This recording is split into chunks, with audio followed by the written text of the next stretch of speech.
koyi irin zaman lafiya da ake da shari'a da ake ba sai an zo daura ba. Wanda ya tafi dirba ta kushe yi shine kuma yau dan bawa ne, shine sarauta tashin ta ko ba katsina. Wanda ya tafi santolo bagauda dan bawa ne, shine sarauta tashi da birnin Kano na yanzu. Wanda ya tafi turunku dan bawa ne, shine gungume, sarauta tashi yanzu ta da Zaria. An gane? Har kuma ya dauki dan uwansa wanda aka kai shi Biram, aka kai shi garin Gabas, wanda sarauta daga baya tashi dawo Hadejiya. Kuma aka dauki dan karaman dan shi autan shi aka kai shi Rano, shi da aka cewa mai Rano autan bawo ko to wannan bawan shi ake magana.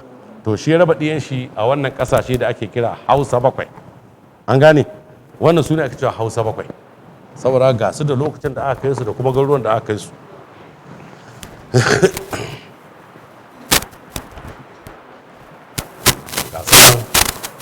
Sarakunan Hausa bakwai ko su ne 'ya'yan bawo jikokin baya jida. An gane? Su ne 'ya'yan bawo jikokin baya jida da magajiya daura mashawata ko sarkin daura bawo shine ya haife su, shine kuma sarki na farko a daura. Wannan shine babban ɗansa bagauda, wanda aka ɗauka aka kai santolo a shekara ta 999. Kaga muna da shekara 1024 da kai shi santolo, wanda daga baya ɗansa waris wanda ya ci sarauta ya tafi ne, shi mafarauci ne makeri ko a wurin sunan shi. Za mu wurin Kano sai Kano, har aka daina zamu sai a ce Kano kawai. To shi ne waris dan bagauda, shi sarki na biyu a Kano kenan, wanda yanzu muna da sarki 58 a Kano. Dr. Aminu Ado Bayar na 58 ne. To ana maganar sarki na biyu a shekara 1024. An gane? Sai kuma ɗan shi na biyu kuma yau, wanda aka kai shi na gama kwanan da ta kushe yi, shi kuma daga baya ya auri mace kyakkyawa, ya kasa gama ta da bata, ya kai ta wata unguwa a Katsina ta yanzu ana cewa wurin Ambatai. Wannan Ambatai shine abin da ya kama asibitin Katsina zuwa gidan Korau zuwa makabarta dan Takum, nan ne Ambatai. Da ya kai ta sai mata gida a nan inda gidan Korau yake, in zai tafi da wurin ta daga durba ta kushe sai na tafi wajen Katsina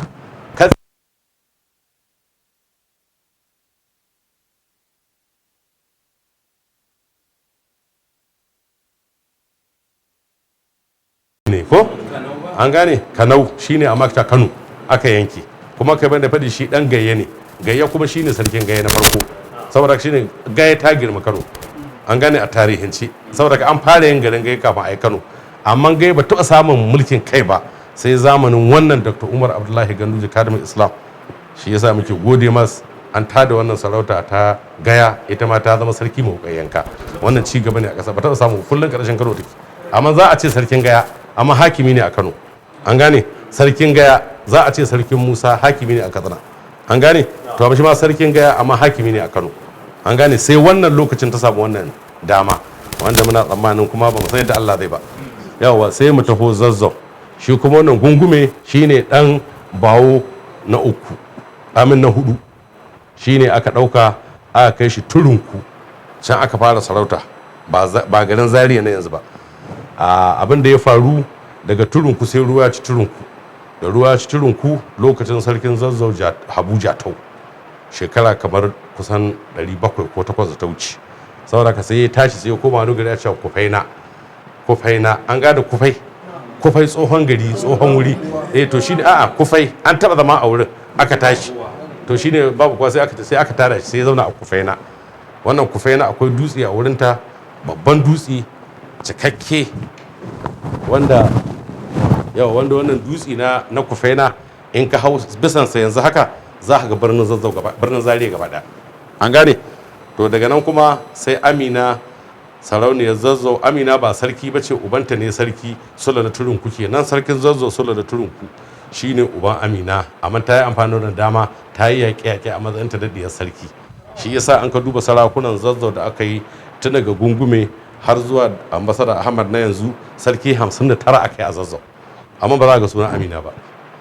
Ita diyar sarki ce, yau dama ta samu ta mahaifinta Sula Turunku kenan, ta rika yaƙe-yaƙen wanda ta ci kusan ƙasa zama gaba ɗaya. Daura ne ba ta ci da yaƙi ba, saboda shi ne asalin su. Duk wani sarki da ya bunƙasa ya tashi ya kumara a ƙasar Hausa ba wanda ya kai yaƙi Daura. Sai zamanin Fulani sarkin Kano Alu mai sango, sarkin Kano Ali dan Abdullahi ya taba kayan yaki daura.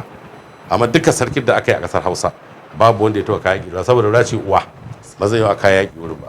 Saboda kai ta Amina bata zo daura ba. Amma ta mallaci Katsina, ta mallaci Kano. Asali ma in wanda ya san Kano ai akwai kofar mata a Kano.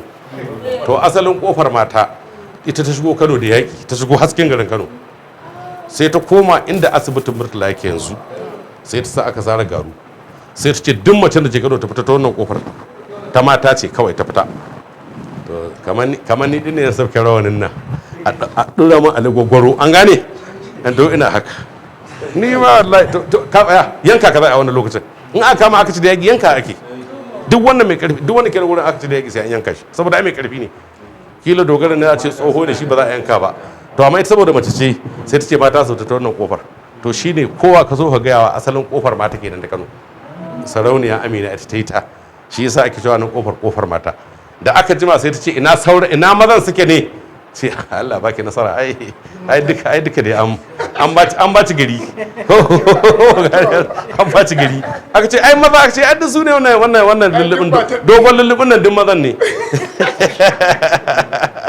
to saboda haka shine daga nan kuma garin yaƙe-yaƙenta sai ta gina gari mai kyau wanda shi ne Zaria na yanzu wannan gari da aka gina sai ta hayo doki daga Kufaina ta taho ta hau kan dutsen Kufaina da ta duba sai ta dubi gari mai kyau ta ce kai wannan gari da kyau yake akwai ƙaunuwar ta wadda ta kowace mace kyau a ƙasar Hausa a tarihi ita ce Zaria ita ma diyar sarki ce diyar sarki Sulaiman ce sai ta ce wannan gari da kyau yake kamar ƙanwata Zaria wannan shine sunan asalin Zaria da ita wannan ƙanwata ta aka sunan garin Zaria daga nan headquarter sai ta dawo Zaria yasa a ce sarkin Zazzau amma na Zaria ba a cewa sarkin Zaria a sarkin Zazzau saboda kasar ce Zazzau masarautar amma kuma na Zaria a Zaria ce headquarter shi to sai shi kuma